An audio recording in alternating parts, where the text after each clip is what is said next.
Kabanata 441. Hindi, pumayag naman si Lolo. Pumayag siya. Oo, pero, hindi rin alam ni Emma kung ano ang dapat niyang sabihin. Sa makatuwid, kinuha niya ang name list at inilagay sa mesa. Sumang-ayon siya pero nais niyang muling itayo ang Emperor Residence sa lugar ng pagpaplano ng sementeryo. 30 pamilya ang nasa tirahan na ito. Magbibigay lang ng pahintulot si Lolo para sa muling pagtatayo pagkatapos kong kumbansihin silang makipagtulungan sa akin. Parang medyo mahirap hawakan iyon. Kalmadong kinuha ni Thomas ang name list at binasa ito mula sa itaas hanggang sa ibaba. Pagkatapos lamang niyang makita ang tungkol sa 4 na pangalan na naintindihan niya ang nangyayari. Ang mga katayuang panlipunan ng mga taong ito ay napakahusay na. Nang tumingin ulit siya sa ibaba, karaniwan na ang bawat pangalan ay naaalala ni Thomas. Ang mga taong nagmamalasakit kay Thomas ay likas na hindi ordinaryong tao. Sila ay maaaring mayaman o marangal. Ibinaba ni Thomas ang name list at nakaramdam siya ng kaunting galit. Hindi nakakagulat na si Ginoong Hill Sr. ay napakabait na gaya nito upang sumang-ayon na tulungan si Thomas. Sa totoo lang, hindi talaga ito taos-puso. Sa halip, nais niyang kunin ang pagkakataong ito upang makapaghiganti kay Thomas. Malinaw na tinutulak niya si Emma na mahulog sa bitag na ito. Maliwanag iyon dahil masasabi ito ni Thomas mula sa pagod na mukha ni Emma. Dapat alam ni Emma ang peligro sa likod nito. Alam niyang hindi simple ang mga katayuan ng mga malalaking lalaki na ito. Sa kabila ng pagkaalam sa lahat, pinili pa rin niyang sumang-ayon sa kahilingan ng kanyang lolo ng walang pag-aalangan. Mayroon lamang isang sitwasyon na nangyayari rito na kung saan ay desperado siyang tulungan si Thomas. Sa madaling salita, mahal na mahal niya si Thomas. Kung si Thomas ay may asawang tulad nito, ano pa ang mahihiling niya? Si Thomas ay mukhang napakakalmado. Kailangan niyang manatiling kalmado sa kritikal na oras na ito. Kung nagkagulo din siya, siguradong mas magpanik si Emma, tama. Tumawa siya at walang pakialam na sinabi niya, Emma, kailan mo balak gawin ito? Siguro kinabukasan. Kailangan kong gumawa ng tamang plano bukas, maghanda ng ilang mga script at regalo at makipag-ugnay sa kanila. Sige. Matapos tumahimik sandali si Thomas, sinabi niyang muli, Emma, huwag kang mag-alala at umalis ka na. Walang problema ito. Paitang pakiramdam ni Emma. Hindi magkakaroon ng problema. Parang may mali. Mahigpit na hinawakan ni Thomas ang kamay ni Emma. Sasabihin ko pa rin ang parehong bagay. Naniniwala ka ba sa akin? Napakatagal na mula nang huli itong tanungin ni Thomas kay Emma. Si Emma ay nagtiwala kay Thomas kamakailan lamang at hindi rin siya pinabayaan ni Thomas. Ngunit sa pagkakataong ito, iba ang nangyayari kaysa dati. Kung kakaunti lang ang mga pamilya, kakayanin niya ito. Ngunit may 30 malalaking pamilya doon. Paano niya mahawakan ang mga ito? Ang susi ay hindi dapat si Thomas ang taong gumawa nito sa oras na ito pero gagawin ito dapat ni Emma. Kahit maniwala siya kay Thomas, ano ang magagawa niya? Napabuntong hininga siya at lumipat sa pagkakahawak ni Thomas. Hindi ako naniniwala sa iyo. Hindi lang ako naniniwala sa sarili ko. Nang makita ni Thomas ang malungkot na ekspresyon ng kanyang asawa, hindi niya natiis ang paningin. Sa oras na ito, walang silbi kahit kung may sasabihin pa rin siya dahil hindi naman talaga kumpiyansado si Emma. Ang tanging nagawa lamang ni Thomas ay tahimik na suportahan si Emma sa likuran. Susuportahan niya ito para malampasan ang kahirapan ng challenge na ito ngayon. Sa huli, sinabi niya, Emma, magtiwala ka sa akin. Tiyak na malalampasan mo ito ng mahinahon. Sana. Tumalikod si Emma at sumando sa mga braso ni Thomas. Hindi alintana kung ano ang nangyari sa hinaharap. Pero dahil may isang lugar na sumilong sa kanya mula sa panganib at pinahinga siyang pisikal pati na rin ang pag-isip, nagiging maayos ang pakiramdam niya kahit pansamantala. Kabanata 442. Noong hating gabi, sa tanggapan ng chairman sa gusali ng pamilyang Hill. Isang matanda at 2 kabataan ang nakaupo na parang napapagod. Lahat sila ay may hawak na isang baso ng pulang alak habang masayang tinikman ang alak. Harvard crossed his legs. Tumawa siya at sinabi, Jade, ang galing mo. Nagawa mong makabuo ng isang kamangha-manghang ideya, tama. Si Emma ay nasa isang dilema ngayon. Ayaw niyang bitawan ang mahalagang oportunidad na ito pero wala siyang anumang solusyon upang maibalik ang sitwasyon. Tuwang-tuwa ako sa pag-iisip lang ng bagay na ito. Matagal na siyang binyuli ni na Emma at Thomas at sa wakas ay nakakita siya ng pagkakataong ilabas ang kanyang hinaing ngayon. Tumango si Richard. Bagaman na po si Emma, pinapahiya niya ito ng paulit-ulit.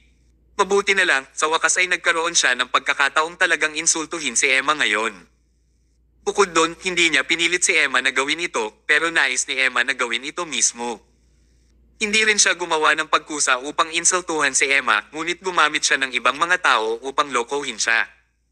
Ang paggamit ng ibang mga tao upang makitungo kay Emma ay talagang nagpasaya sa kanya. Bagaman sila ay isang pamilya, hindi gaanong iginalang ni Richard si Emma. Ang dahilan nito ay ang 10% na pagbabahagi, malayo ang loob ni Richard kay Emma. Ngumiti si Jade at sinabing, "Lolo, kung nais mo lamang mapahiya at insultuhan si Emma, napakabait mo sa kanya at hindi rin kami makakakuha ng kalamangan." Napakamakitid ng paningin na ito. Tanong ni Richard, "Bakit? May iba ka pa bang iniisip?" Siyempre, inilapag ni Jade ang baso ng alak. Sa halip na sagutin, tinanong niya, "Lolo, ano pa ba ang iniisip mo tungkol kay Emma?" Hindi sumagot si Richard. Ngumiti si Jade. "Sa palagay ko dahil ito sa 10% na pagbabahagi, tama ba?" Natahimik ang silid. Bagaman hindi ito kayang tanggapin ni Richard, ang bagay na iyon ay patuloy na nagparamdam kay Richard na hindi siya nasisiyahan. Sa tuwing naisip niya na si Emma ay may 10% shares, pakiramdam niya ay hindi siya komportable. Patuloy na sinabi ni Jade, "Lolo, hindi ba ito ang pinakamahusay na pagkakataong ibalik iyon?" Anong ibig mong sabihin? Napakadali nito. Hindi makukumpleto ni Emma ang misyon at masasaktan din niya ang mga mayayaman at marangal na taong iyon. Sa oras na iyon, hindi ka ba magkakaroon ng pagkakataong mabawi ang 10% ng shares? Tama siya. Agad itong naintindihan ni Richard. Ito ay magiging isang kinakailangan na gawain dahil sa magagalit kay Emma ang mga residente. Sa oras na iyon, magkakaroon siya ng dahilan upang pilitin na parusahan si Emma sa pamamagitan ng pagbabalik ng mga shares upang mapakalma ang mga residente. Sa kasong ito, ang mga hinaing ni Richard ay mapapagon, di ba? Nagpakita ng thumbs up si Richard. Mabuti, napakahusay. Jade, ikaw ay napakatalino. Alam mo kung ano ang iniisip ko. Tumalikod siya at sumulyap kay Harvard. "Harvard, dapat matuto ka pa sa pinsan mo para maging mas matalino. Pagkatapos kong pumanaw, ibibigay ko sa iyo ang pamilya Hill. Paano ako naman, ako mapapanatag kung magpapatuloy kang kumilos ng ganito?" Walang magawa na tumango si Harvard. "Nakuha ko ito, Lolo. Magsusumikap ako." Nagkatinginan silang tatlo at nag-chuckle. Sa parehong oras, itinaas nila ang kanilang mga baso ng alak at nagsaya para sa magandang ideya ngayong gabi. Ang araw ay sumikat at isang bagong araw ay dumating. Sa lungsod, ang lahat ay abala sa pagpasok sa trabaho at paaralan. Abala sila sa kanilang sariling trabaho. Isang itim na Audi ang huminto sa parking lot. Bumukas ang pinto at bumaba ang isang maskuladong lalaki. Siya si Fabian Burt, ang mayamang taong nasa ika-6 na ranggo sa Southland District. Isa siya sa pinakamalaking may-ari ng grocery store sa buong mundo. Inayos ni Fabian ang kanyang shirt. Tinitigan ng mga matataas na gusali sa harap niya at walang pakialam na sinabi, "Hindi ba ito ang punong opisyal na namamahala sa tanggapan sa Southland District?" Iniisip ko kung isang pagpapala ba o kapahamakan na pumunta tayo dito ngayon. Maagang maaga, si Fabian ay nakatanggap ng isang kagyat na tawag mula sa punong opisyal na tanggapan ng tanggapan na sinasabi na kailangan niyang magpunta roon para sa isang mahalagang bagay. Kabanata 443. Tulad nito, kinanselan niya ang lahat ng kanyang trabaho sa buong araw. Tinuot niya ang isang maayos na profesional na suit at sadyang sumugod doon. Sa pasukan, isang dalubhasang receptionist ang nagpakilala sa kanya sa gusali at dinala siya sa upuan sa lobby sa 12 palapag. Ang silid kainan ay nasa 12 palapag. Naturally, inihiwalay ito sa mga lugar ng kainan para sa normal na kawani at nakatataas. Likas na umupo si Fabian sa executive dining area. Ang kapaligiran doon ay medyo maganda. Mayroong isang malaking 100 pulgadang TV sa dingding na nag-broadcast ng ilang mga pampromosyong video. Diretso na nakaupo si Fabian ng kalahating oras. Bagaman nagsilbi sa kanya ang tumanggap ng tsaa ng ilang mga tsaa at merienda paminsan-minsan. At ang serbisyo ay napakakonsiderasyon, pakiramdam niya ay nabulilyaso siya at hindi pa niya nakilala ang punong opisyal na namamahala. Ang punong opisyal na namamahala ay tumawag sa kanya at hiniling na pumunta siya. Sino ang makakaalam kung ito ay isang mabuti o masamang bagay? Sadyang inalala ni Fabian ang ilang mga bagay na nagawa niya kamakailan. Ang ilan ay talagang nagawa niya nang hindi naaangkop, ngunit ang mga bagay na iyon ay hindi masama. Hindi nila dapat maalarma ang punong opisyal na namamahala, tama ba? Hindi siya makakain o makainom. 40 minuto ang lumipas, narinig ang mga yapot sa pagtap ng mga tunog. Nauna niyang naisip na dumating ang punong opisyal na namamahala, kaya tumayo siya at tumingin. Pagkatapos, napagtanto niya ang mga taong dumating ay ang dalawa pang malalaking lalaki na naimbitahan. Ang dalawa pang tao ay hindi rin simple. Sila rin ang mga nakatataas sa bureau at nakatanggap din sila ng tawag mula sa punong opisyal na namamahala tulad ni Fabian. Sobrang naguluhan silang tatlo. Hindi nila alam kung bakit tinawag sila ng punong opisyal na namamahala. Bagaman magkakilala silang tatlo, wala silang kinalaman sa ekonomiya at negosyo. Sa theoretical na side nito, silang tatlo ay hindi dapat tipunin. Bago nila maintindihan kung ano ang nangyayari, ilang tao na ulit ang naglakad papasok sa loob. Mayroong mga kalalakihan at kababaihan. Mayroong mga matatanda at kabataan. Bagaman magkakaiba ang kanilang edad at kasarian, nagbahagi sila ng pagkakatulad. Ang mga taong ito ay ang mga elite sa Southland District. Sila ay maaaring dalawa lang, mayaman o mararangal. Nagtataka ang lahat kung ano ang ginagawa ng punong opisyal na namamahala. Habang parami ng parami ang mga tao dito, sa wakas ay napagtanto nila na kahit na hindi sila magkamag-anak, sila ay nakatira sa iisang tirahan. Emperor Residence. Dumating ang lahat sa loob ng 2 oras. Dumating ang mga pinuno ng 30 na pamilya sa Emperor Residence. Gayunpaman, ang punong opisyal na namamahala ay hindi pa rin nagpakita. Pinapayagan lamang niya ang mga tao na maghain ng mga inumin sa kanila at naghanda siya ng masasarap na pagkain. Marami sa kanila ang hindi nagagahan. Noong time ngayon, kaya marami sa kanila ang nagugutom. Sa una ay nagutom sila at pinayagan silang kumain ng punong opisyal na namamahala. Dapat lang na magsimula na lang silang kumain, di ba? Nagsimulang kumain ang lahat habang lihim din nilang binubulungan ang iniisip ng punong opisyal na namamahala. Naglagay siya ng labis na effort na tawagan sila upang maipag-abot lamang sila sa isang pagkain. Kahit na ito ay isang pagpapakain, paanong hindi naririto ang host ng pahintulutan niyang kumain ang mga panauhin. Habang ang lahat ay naguguluhan, isang lalaki ang lumakad papasok. Hindi siya ang punong opisyal na namamahala, ngunit ang tagapagsalita ng punong opisyal na namamahala, si Samson. Noong nais ng lahat na tumayo, sumenya si Samson na payagan silang umupo. Umupo lang kayo. Umupo lang. Tulad ng sinabi niya, lumakad siya papunta sa TV habang pinapanood ng lahat. Ikinonekta niya ang DVD player, binuksan ito, isinuot ang disc, at pinatugtog ito. Kasabay ng mga tunog ng pag-click, matagumpay na na-play ang disc. Nagbago ang pampromosyong ad sa TV. Naging isang pampromosyong video tungkol sa pagbabagong tatag ng Urban Construction Bureau ng West River Coast. Kabanata 444. Nagkatinginan silang lahat sa kawalan. Tungkol saan ito? Nang gusto nilang tanungin kung ano ang nangyayari, sinabi ni Samson, lahat kayo, dapat lang kayong maging masaya. Aalis muna ako. Nais ba niyang umalis noong siya ay dumating? Halika, maaari ba niyang ipaliwanag ito bago siya umalis? Hindi na nakatiis si Fabian. Tumayo siya, nagngiti, at sinabi, Chief Wood, manatili ka muna rito. Tumingin sa kanya si Samson. Ano ito, Ginoong Burke? Ngumiti si Fabian habang tinatanong, well, Chief Wood. Tumawag sa amin ang punong opisyal na namamahala upang pumunta sa madaling araw. Para saan ito? Hindi mo naman kami mapapanatili na naghihintay, tama? Dapat mo man lang bigyan kami ng isang dahilan. Ngumiti si Samson. Sa totoo lang, hindi ito big deal. Alam ng punong opisyal na namumuno sa inyong lahat ang hinaharap ng Southland District. Nag-aalala siya na pagod ka na ngunit walang oras upang magpahinga, kaya't pinagpasyahan niya na ito para sa iyo. Hiniling niya sa iyo na lumapit, kumain ng pagkain, at uminom ng tsaa upang makapagpahinga sandali. Kung natapos ka na kumain at nais na umalis, maaari ka nang umalis anumang oras. Hindi mo kailangang magulat at magtagal pa. Matapos magsalita si Samson, hindi na siya nagtagal pa. Agad siyang umalis sa dining area. Hoy, Chief Wood. Mukha namang natahimik si Fabian habang nakatitig sa likuran ni Samson nang siya ay umalis. Nagbibiro ba si Samson?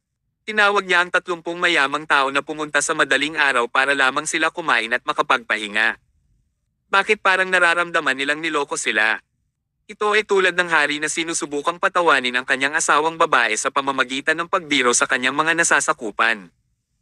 Maaari bang sadyang linlangin sila ng punong opisyal na kinauukulan upang lumapit lang upang mapaligaya ang kanyang babae? Ito ay imposible. Naupo si Fabian at lihim na nag-isip. Ang punong opisyal na namumuno ay hindi kailanman gagawin ang ganitong hindi maaasahang bagay. Bagaman hindi pa nila nakilala ang punong opisyal na namamahala, narinig ni Fabian mula sa ilang balita na siya ay isang napakatalino at may kakayahang tao at may kapangyarihan. Maraming kriminal ang naaresto niya. Ang mga ganitong uri ng tao ay hindi gagawa ng mga katawa-tawa na bagay. Ano ang tunay na layunin ng pag-anyaya sa kanila sa isang kainan? Walang kamalayan na tumingin si Fabian sa TV. Si Samson ay naglakad papasok ngayon at ang tanging bagay lamang na ginawa niya ay ang palitan ang guest. Ang pampromosyong video ay binago. Pinanood ni Fabian ang pampromosyong video ng muling pagtatayo. Ang tagal niyang pinapanood ito at mas naramdaman niyang may mali. Bakit gagampanan ng proyekto ng Urban Construction Bureau sa punong opisyal na namamahala? Lahat ng tao sa lugar ay napakatalino. Bagaman hindi ito sinabi ng lahat, mahulaan nila ito ng halos. Ang lahat sa kanila ay nagmula sa Emperor Residence at ang pampromosyong video ng muling pagtatayo ay pinapalabas sa lugar. Kahit na ang isang blockhead ay maaaring maunawaan ang kahulugan, lalo na kung mag-isa ang grupo ng mga tao. Nagkatinginan ang lahat. Hindi rin nila sinabi ng malinaw. Lahat sila ay ibinaba ang kanilang ulo upang uminom at kumain. Talagang alam nila kung ano ang nais nilang gawin pagkatapos. Makalipas ang 1 oras, sa tuwing tatanungin nila ang resepsyonista, nakatanggap sila ng parehong sagot. Ang punong opisyal na namamahala ay wala sa paligid, kaya maaari silang umalis anumang oras kapag mayroon silang sapat na pahinga. Naghintay pa sila ng 1 oras. Nanatili ang sitwasyon na hindi nagbabago. Tila ang punong opisyal na namamahala ay talagang hindi balak na salubungin sila. Dagdag pa, alam din nila ang layunin ng punong opisyal na namamahala. Kaya, isang superior ng bureau ang tumayo. Hoy, may gagawin pa ako sa aking bureau kaya kailangan ko muna umalis. Lahat, mag-enjoy kayo. Tumayo siya at lumabas ng silid. Nang makita ng ibang tao na walang nagbabantay sa kanila doon, sunod-sunod silang umalis sa lugar ng kainan. Si Fabian ang pinakamaingat. Pagkaalis ng lahat, pinilit pa rin niyang manatili ng kalahating oras bago siya tumayo at umalis. 16 na palapag sa harap ng malaking bintana ng France. Nakatayo pa rin si Thomas na nakatalikod ang magkabilang kamay. Napatingin siya sa mga kotseng umalis mula sa parking lot at nagpakita siya ng isang masayang ngiti. Tinanong ni Samson, "Boss, bakit hindi mo direktang sabihin sa kanila?" Umiti si Thomas. Kabanata 445. Hindi lahat ay kailangang ipaliwanag ng malinaw. Minsan, ang hindi pagsasalita ay mas kapaki-pakinabang kaysa sa malakas na pagsasalita. Kung sasabihin ko ito, nangangahulugan iyon na inaabuso ko ang aking kapangyarihan na pipilitin pa silang gawin ang aking pagtawad. Kung hindi ko ito sasabihin, mahulaan lamang nila ang nais kong gawin. Ang dami nilang pwedeng hulaan, pero mas maraming gagawin. Ito ay isang laro ng pag-iisip. Naturally, ang pagtatapos ng larong ito ay kilalang-kilala mula sa simula pa lang batay sa katayuan ni Thomas. Ang mahalaga ay ang uri ng pamamaraan na pinili ni Thomas upang makamit ang pagtatapos na ito. Ang huling taong lumabas ay si Fabian. Pagkasakay niya sa sasakyan, hindi na siya bumalik sa kumpanya. Sa halip, diretso siyang bumalik sa matandang mansyon ng Emperor Residence. Kakaiba ang naramdaman ng mga miyembro ng kanyang pamilya nang bumalik siya ng maaga ngayon. Tinagot lang ni Fabian, "Lumipat na tayo kaagad." Hindi naintindihan ng kanyang pamilya ang nangyari, ngunit paano nila tatanggihan ang mga salita ng ulo ng pamilya. Ang bawat isa ay mabilis na nag-impake ng kanilang mga bagahe at naghanda upang lumipat. Ang isang taong may katayuang tulad ni Fabian ay may ilang mga villa sa Southland District. Pinag-uusapan kung saan na ang villa na ito sa Emperor Residence ay talagang hindi masyadong maganda. Ito ay itinuturing na katamtaman lang. Dahil lumaki siya roon mula sa isang batang edad at mayroon siyang pagmamahal sapagkat siya ay nanirahan doon sa mahabang panahon, nanatili siyang tumagal sa lugar. Ang kanyang asawa at mga anak ay talagang nagnanais na lumipat ng mahabang panahon. Matapos silang maabala ng ilang sandali, inayos ni Fabian ang kanyang mga sakop na ilipat ang mga gamit ng mga kotse. Sa kanilang bilis ngayon, ang kanyang buong vilya ay maempi sa loob ng 3 araw. Nang tumingin si Fabian sa vilya na dahan-daang walang laman, lihim siyang nagdasal. Inaasahan kong hindi ko naintindihan kung ano ang ibig sabihin ng punong pinuno na namamahala sa oras na ito. Naging madilim ulit ang langit. Ngayon, hindi na huli na bumalik si Emma. Sa halip, maaga siyang umuwi. Hindi hinayaan ni Richard na mag-overtime siya ngayon. Tinadya pa niya itong utusan na magpahinga ng maayos upang maghanda para sa isang mahusay na pagganap bukas. Magandang pagganap.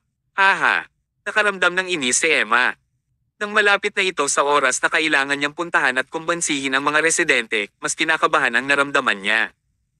Maliban sa panahon bago ang pagsusuri sa pasukan sa kolehiyo, matagal na ang panahon mula nang magkaroon siya ng ganitong pakiramdam. Agad niyang naramdaman na parang bumalik siya sa kanyang mga araw bilang mag-aaral. Si Thomas ay bumalik ng mas maaga at naghanda siya ng isang mesa ng pagkain. Mayroong mga isda, karne, gulay, at inuming nakalalasing. Personal pa niyang niluto ang paboritong steak ni Emma. Emma, mabilis na pumunta dito at kumain upang dagdagan ng ilang enerhiya para sa iyo upang magkaroon ng isang mahusay na pagganap bukas. Mapait na ngumiti si Emma habang umiling. Tumayo siya at umupo sa tabi ng lamesa. Kinuha niya ang tinidor upang kumuha ng isang piraso ng karne at kumain. Dahan-dahan siyang ngumumuya. Ang sarap. Tahimik na umupo si Thomas sa tabi habang pinapanood si Emma na kumakain. Bakit mo ako tinitingnan? Gusto lang kitang tingnan. Glib tongue. Habang nagsasalita si Emma, naalala niya na kailangan niyang pumunta at kumbansihin ang mga residente bukas. Nakaramdam siya ng labis na pagkakaba. Iniisip mo ba ang mga bagay bukas? Oo. Hinawakan ni Thomas ang kamay niya. Huwag kang mag-alala, magtatagumpay ka. Hindi mo kailangang sabihin ang mga magagandang salitang ito upang aliwin ako. Hindi kita inaaliw. Ito ang katotohanan. Sinabi sa akin ni Jesus na magtatagumpay ka bukas.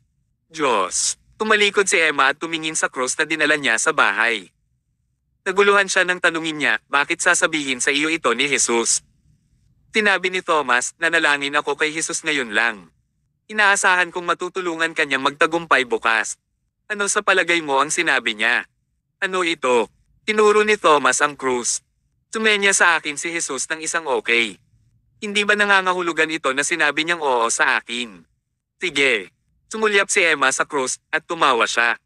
Inabot niya upang tuktukan ang ulo ni Thomas. Thomas, seryoso ka ba? Patuloy kang nagsasalita ng kalokohan. Sinabi ba niyang okay?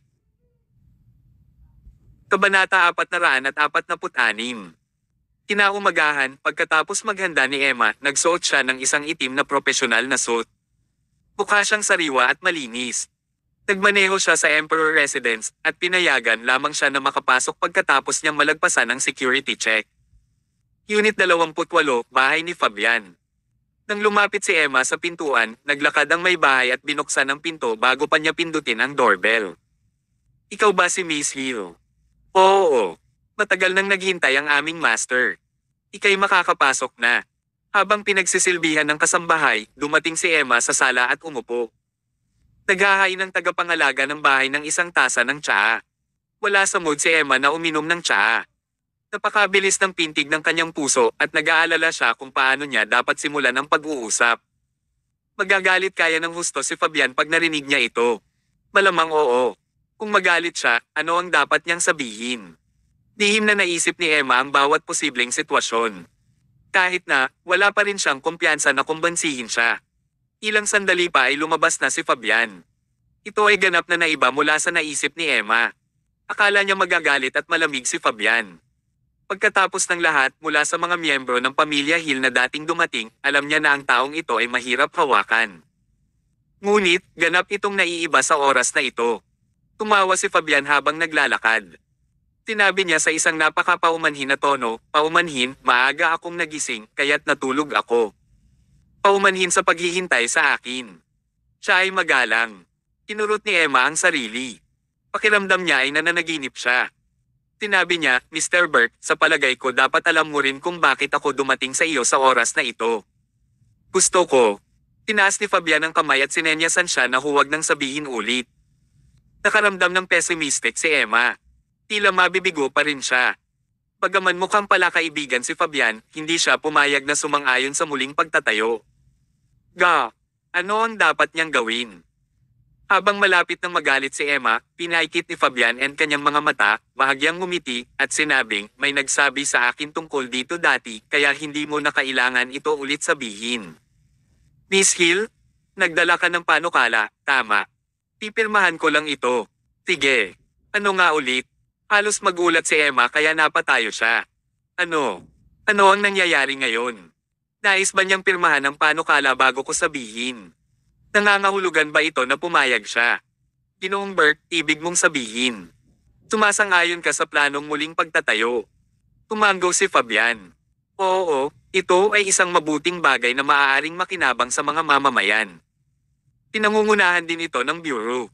Bakit ko kokontrahin ang mga mamamayan para sa aking sariling kapakanan? Ano sa tingin mo? Tuluyan nang natigilan si Emma. Masyadong magiliw si Fabian. Ganap siyang naiiba sa paglalarawan ni Harvard. Ano ang nangyayari ngayon? Bagaman hindi niya alam kung ano ang nangyayari, nakakasiguro siya sa isang bagay. Talagang nais ni Fabian na pirmahan ang panukala para sa muling pagtatayo. Pinuksan ni Emma ang panukala at inilagay sa harap niya. Sa huli, mamulong siya, Mr. Bert, sa palagay ko mas mabuti mong basahin ito. Kung ang lugar na ito ay muling maitayo, isang lugar ng pagpaplano ng sementeryo ay itatayo sa hinaharap. Wala ka ba talagang pakialam? May isang kakaibang sulyap sa kanyang titig, ngunit kaagad niya itong pinigilan. Ang uri ng taong ito ay nagawang kontrolin ang kanyang emosyon at hindi maipahayag ang kanyang emosyon. Pinanangkitin niya ang mga mata at ngumiti. Ayos lang.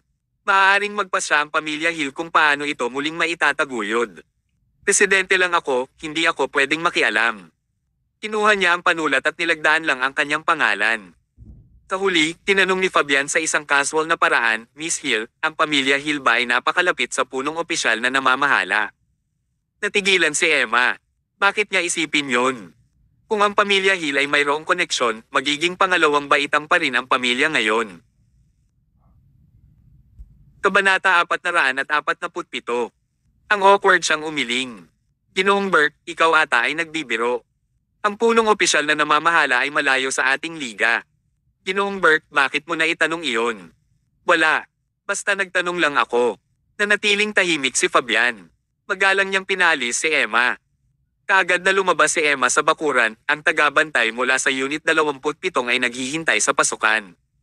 Umiti siya habang naglalakad palapit sa kanya. Miss Hill, malaya ka bang bisitahin ang aming bahay? Kaya, nais din ng aming master na pirmahan ang panukala. Laking gulat ni Emma. Ito ay magandang balita. Paano niya siya matatanggihan?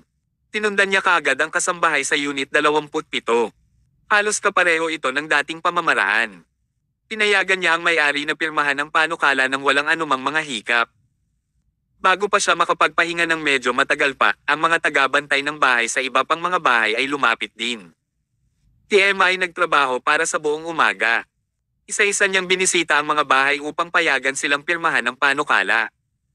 Walang pagbubukod sa 30 bahay dahil lahat sila ay pumirma sa panukala. Kakaiba talaga ito. Tila na pag-usapan nila ang paglalagay ng kanilang mga lagda. Lahat sila ay naghihintay sa bahay at wala sa kanila ang umalis. Ang mas nakakatakot ay ang kanilang dating pag-uugali ay mabangis at hindi nila nais na pirmahan ito kahit na ano paman. Ngayon, nagpakita rin sila ng nakangiting mukha habang pumipila upang mag-sign. Ang kanilang mga pag-uugali ay ganap na naiba. Bagaman hindi nila alam kung ano ang nangyayari, maganda pa rin ang kinalabasan. Ang lahat ng 30 pamilya na lumagda na para dapat sa Emperor Residence ay maaaring maitayong muli. Pakiramdam ni Emma ay nasa sabik siya sa pagmamaneho pabalik sa kumpanya. Dumating siya sa meeting room. Sa oras na ito, si Richard, Harvard, Jade, at iba pang mga executive ay nakaupo sa silid habang hinihintay ang ulat ni Emma. Naturally, hindi talaga nila hinintay si Emma para sa tagumpay dahil alam nilang malinaw na imposibleng makamit ito ni Emma batay sa kanyang kakayahan. Hinihintay nila si Emma na habulin ng lungkot. Naisip ni Richard ang gusto niyang sabihin. Hindi mahalaga kung ano ang nangyari, gugustuhin niyang kunin ang bahagi mula kay Emma. Kaya gumawa siya ng isang plano. Ngayon, gugustuhin niyang mawala ito.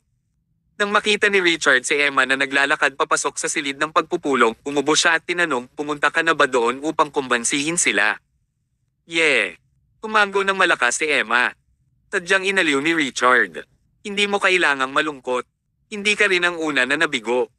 Ang mga taong naipadala dati ay nabigo, kaya't normal kahit hindi mo makumplito ang misyon. Ngunit Emma, pinalungkot mo ba sila? Batay sa pag-iisip ni Richard. Kapag alam ng mga residente na ang proyekto sa muling pagtatayo ay isang lugar ng pagpaplano ng sementeryo, tiyak na magagalit sila, magkakaroon din siya ng dahilan upang bawiin ang pagbahagi upang mapakalma ang mga ito. Gayunpaman, umiling si Emma. Sumimangot si Richard. Anong ibig mong sabihin? Hindi sila nagalit. Hindi. Bakit ka umiling?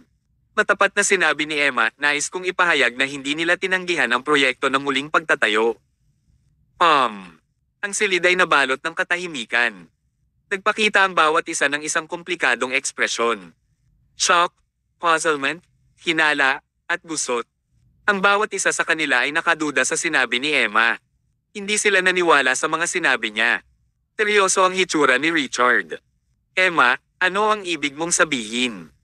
Nangangahulugan ito na ang 30 pamilya ay lumagda sa panukala at maaari nating simulan ang proyekto ng muling pagtatayo anumang oras. Kabanata 448. Sa oras na ito, malinaw na sinasabi ito ni Emma at walang alinlangang maririnig ito ng lahat. Gayunpaman, walang nagnanais maniwala sa katotohanan ito. Nagbibiro ba siya? Ilang buwan na ang nakalilipas mula nang magpadala sila ng maraming mga tao upang pumunta at kumbansihin ang mga residente. Nagbigay din sila ng maraming regalo ngunit wala ring natanggap na tugon. Kahit ang Harvard ay nagtungo, ngunit sila ay pinagtabuyan din. Bakit nagawa iyon ni Emma kung bigo itong gawin ng ibang tao? Hindi maaari ito. Mukhang hindi pa rin makapaniwala si Richard.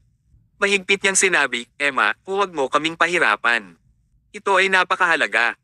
Hindi mo na kailangan gumawa ng isang kasinungalingan upang linlangan kami dahil nais mong tulungan si Thomas na bumuo ng isang lugar ng pagpaplano ng sementeryo. Sinasabi ko sa iyo ngayon. Bagaman matanda na ako, napakaalisto ko pa rin. Hindi madaling magsinungaling sa akin. Umiti ng bahagya si Emma habang inaabot ang panukala. Nakaramdam ng hinala si Richard nang buksan niya ito. Matapos niyang makita ang mga lagda, tuluyan na siyang nabigla. Bagaman ayaw niya kay Emma, pinagkakatiwalaan pa rin niya ang pagkatao ni Emma. Hindi pinik ni Emma ang mga lagda. Bukod pa, wala rin itong kahulugan kahit na pekay niya ang mga ito. May mga tao pa ring magpapatunay sa mga lagda, kaya't hindi niya kailangang pekay ng mga ito. Emma, nagawa mo ba talaga?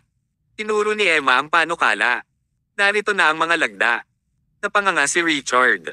Emma, paano mo nagawa iyon? Bakit mo nagawa ito noong nagpunta ka, ngunit hindi ito nagawa ng ibang tao? Talagang hindi rin ito naintindihan ni Emma. Awkward niyang sinabi, sa totoo lang pagdating ko doon, sobrang magalang sila. Nag-inisyatiba din silang pumirma. Sa totoo lang, medyo naguluhan din ako. Kahit ano pa ang mangyari, hindi pa din naniniwala si Richard sa kanyang paliwanag. Nadama niya na may tinatago si Emma na isang magandang ideya, ngunit ayaw niyang ibahagi sa kanila. Masyadong masama ang babaeng ito. Gayunpaman, inosente talaga si Emma. Hindi niya talaga alam ang nangyari. Dahil si Thomas ang taong nasa likod ng lahat. Napatingin si Richard kay Jade na may kalungkutan na parang sinasabing, ang galing ng ideya mo. Tinabi mong papatayin mo ang 2 ibon gamit ang isang bato. Ngayon ito ay mahusay. Ngunit lubusan silang nawalan. Hindi nila binawi ang 10% pagbabahagi at ngayon kailangan pa nilang tulungan si Thomas. Nakaramdam siya ng galit habang iniisip niya ito. Humisi si Jade at labis din siyang naguluhan. Sadya niyang tinanong, Emma, alam ba ng mga residente ang paggamit ng lupa? Ibig niyang sabihin kung alam ng mga residente na ang lupa na ito ay gagamitin upang magtayo ng isang sementeryo, hindi sila mananatiling kalmado. Ngunit ang kinalabasan ay hindi ganap sa kanilang inaasahan. Mahigpit na sinabi ni Emma, alam nila ito. Sinabi ko sa kanilang lahat ang tungkol sa pagpaplano sa hinaharap at hinayaan ko silang mag-sign pagkatapos kung matiyak na naiintindihan nila. Napakamarangal nila kaya't hindi ko ito pinangahas na itago sa kanila. Mas pinadama pa sa kanila na parang hindi ito kapani-paniwala. Nagbulungan ng mga tao sa silid. Hulaan nila ang dahilan ng sitwasyong ito. Gayunpaman, batay sa kanilang katalinuhan, paano nila malalaman na si Thomas ang taong nagkokontrol sa lahat? Mahinang ngumiti si Emma nang tanungin niya, "Lolo, natapos ko na ang bagay na ipinangako ko sa iyo. Kumusta naman ang bagay na ipinangako mo sa akin?" Umubo si Richard. "Huwag kang mag-alala, naaalala ko ito. Pagod ka na din. Maaari kang bumalik at magpahinga muna. Matapos kong ma-verify ang panukalang ito, gagawin ko agad ito." "Salamat, Lolo." Sa wakas ay napasinghap si Emma sa ginhawa. Tumalikod siya at lumabas sa meeting room. Kabanata 449. Hawak pa rin ni Richard ang panukala. Tinitigan niya ito nang hindi makapaniwala at hindi niya ito maintindihan kahit anong isip niya. Ngunit, ito ang katotohanan at kailangan niyang aminin kahit na ayaw niya. Ang araw ay lumubog sa pagmamaneho ni Emma pauwi. Hindi nagtrabaho ngayon si Thomas. Nilinis niya ang bahay habang hinihintay ang kanyang asawa na umuwi. Pagpasok ni Emma sa bahay ay nagpakita siya ng ngiti sa labi at nag-hum pa siya ng isang kanta. Maaari nitong sabihin na siya ay nasa napakagandang kalagayan at mas maganda ang pakiramdam niya kaysa sa 2 araw na nakalipas. Inisyatiba niya at sinabi, "Thomas, hulaan mo kung ano kinalabasan ng aking trabaho ngayon." Ang babae ay mukhang talagang nais niyang ibahagi sa iba matapos siyang magkaroon ng mabuting balita at ito ang dahilan kaya lubos pang umibig sa kanya si Thomas. Sadya namang kumunat ang noo ni Thomas at sinabi, "Napahabol ka ba ng ibang tao?" "Ba, ikaw ang hinabol." Umupo si Emma sa sopa at tiwala na sinabi, "Matagumpay kong nakuha ang lahat ng kanilang pirma.